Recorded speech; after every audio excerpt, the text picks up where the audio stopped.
Okay, assisted living fans. Now, I mentioned this in a video recently about the whole when is Family Fun Night returning. House of Pain, assisted living. My guess is probably next month, once Sisters in the Oval also returns to the network. Now, just a quick video here to kind of drum up hype because I might decide to add assisted living back to the lineup of my reviews. When it returns to the network, because if you're unaware, the reason I dropped it was because viewership was low and, the ad revenue I was making next to nothing. So basically I was watching the show, taking notes, doing videos, and making no money for it. So basically I'm bringing this back like, hey, I'm going to watch the show for a couple episodes, do a couple reviews. If the views and ad revenue are up, I might go back to regularly reviewing the show. So, in order to kind of, bring assisted living back into the fold, whether it's permanent or temporary, completely depends on you all. I wanted to do a quick video going over 5 reasons, in my opinion, why assisted living is the best Tyler Perry show. Not talking like, haves and have-nots of Loving You Is Wrong. I mean like the current Viacom era. Ruthless, Bruh, Sisters, The Oval, House of Pain, that kind of stuff. So, yeah, these are just my 5 thoughts. So I want to start off with this one. Its own identity. Yes, I know it is quick, fast, and simple and easy to go. It's just a Meet the Browns knockoff. Just like, House of Pain, once it was brought back, what was it, season 9, 10, I think we're in 11 right now. I forgot what number we're in, but everybody's like, it's not as good as the original. That's true. Yeah, it definitely isn't as good as the original House of Pain. But with assisted living, I think, what really sets it apart is it's easy to compare the characters. Miss Anastasia to, I forgot her name, but the redheaded woman in the Meet the Browns series who was also a Hollywood celebrity back in her day. And you got Brown and Cora there, and they're in charge of a house with different tenants and whatnot. So yes, I can definitely see where comparisons come in. But I think as time went on, specifically season 2 and beyond, this show is its own thing. I mean, I can sit and watch assisted living just like I sit down and watch Meet the Browns. I would probably choose Meet the Browns over assisted living, but I'm talking about the current era of Tyler Perry, So I think that in my personal opinion, assisted living has formed its own identity, which leads into point number 2. The characters. I think that over time, the characters have definitely grown on me.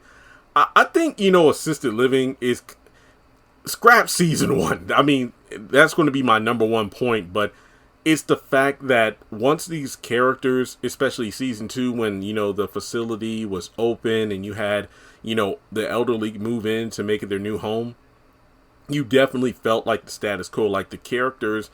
I don't mean this in a way to make it sound like these characters have no characters, but they're really kind of what you see is what you get. You get different character elements as the story goes on, like you learn about their families and, kind of things like that. And some of them might be going through some illnesses and whatnot, which definitely evolves the dynamic they have for the characters. Like, some characters who may have been standoffish 2 weeks ago might come together, when crisis ensues. So I just really feel like the characters definitely bring their own flavor to the show.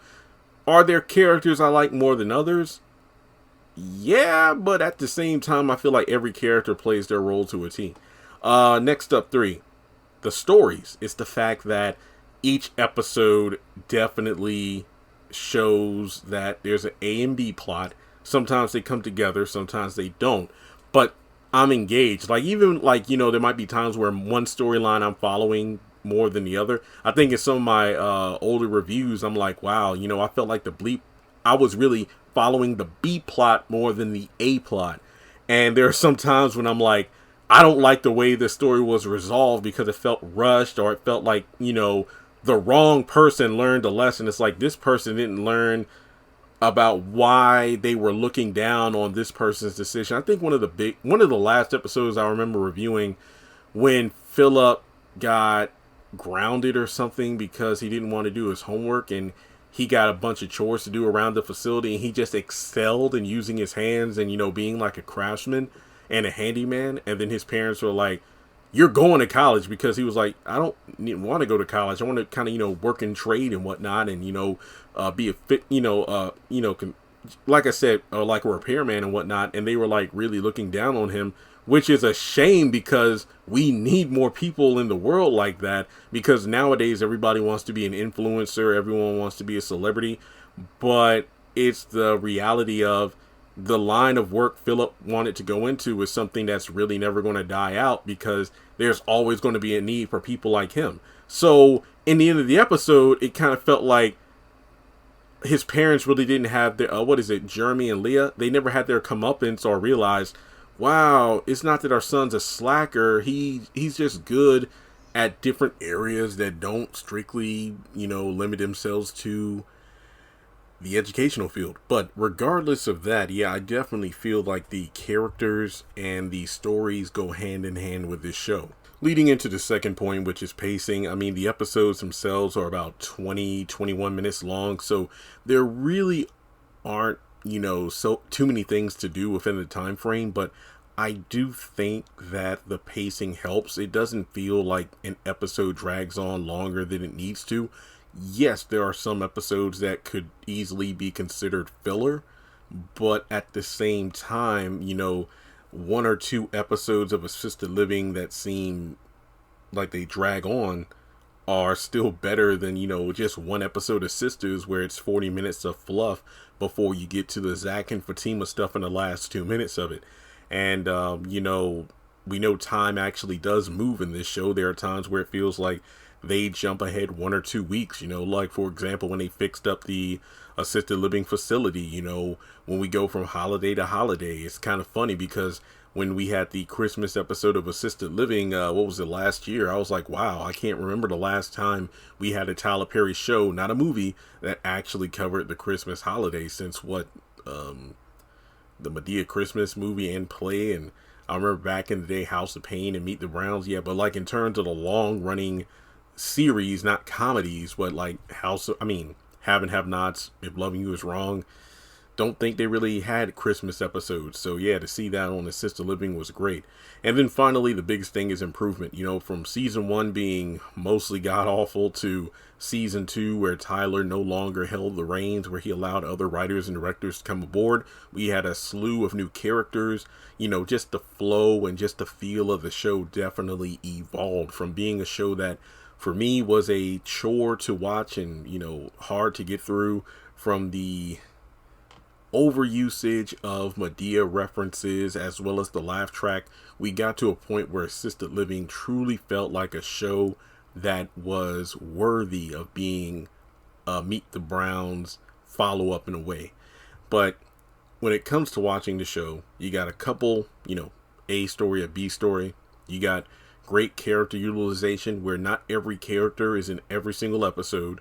The only characters that are in an episode are the ones that are relevant to the stories being told within that 20-minute time slot. Like when it's an Anastasia episode, you may not see F.A. You might not see Sandra. Hopefully I'm not messing up some of these names. When you have a Reginald episode, Anastasia might not be in there. Jeremy might not be there. There are episodes where Brown and Cora are, around, but it doesn't really affect the plot. I mean, when you look at the first 7 or 8 episodes of season 1, and Brown and Cora were nowhere to be found, it really, really sucked. But then when you got to seasons 2 and 3, there are episodes where they might not be there for long periods of time, 2 or 3 episodes without either one of them.